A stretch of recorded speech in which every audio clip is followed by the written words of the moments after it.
આ મુશ્કેલ દેખાતા ગણિતના દાખલા માટે એક જાદુઈ ટ્રીક છે. ચાલો જોઈએ. તો પ્રશ્ન છે આ. અને હા, વર્ગમૂળ જોઈને થોડો ડર લાગે ખરું ને? પણ માનો કે ના માનો, આનો જવાબ તો થોડીક જ સેકન્ડમાં આવી જશે. એક એવી ટ્રીક છે જે જોઈને મગજ ફરી જશે. તૈયાર થઈ જાઓ.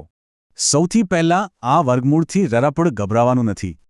આ શોર્ટકટ માટે બસ 4 સાવ સહેલા સ્ટેપ્સ યાદ રાખવાના છે. ચલો શરૂઆત કરીએ અપૂર્ણાંકના ઉપના ભાગથી.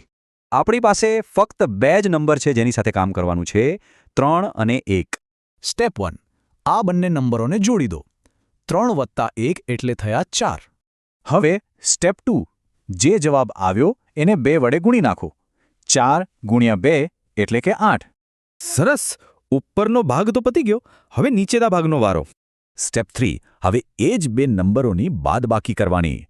3માંથી 1 ગયા તો બચ્યા 2. તો હવે આપણી પાસે ઉપર 8 છે અને નીચે 2.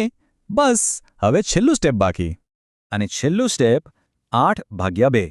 જવાબ આવ્યો 4. છે ને એકદમ સહેલું? ચાલો આઠી ટ્રીક પર એક ફટાફટ નજર નાખી લઈએ. જોયું? કેટલું સહેલું છે. કોઈ અઘરી ગણતરી કરવાની જ નહીં. એક વાત યાદ રાખજો, આ ટ્રીક આવા જ બીજા દાખલાઓમાં પણ કામ લાગશે. ચાલો હવે એક દાખલો જાતે ગણી જુઓ. આનો જવાબ શું આવશે? પેલા 4 સ્ટેપ્સ યાદ કરો અને જવાબ નીચે કોમેન્ટ્સમાં જણાવો.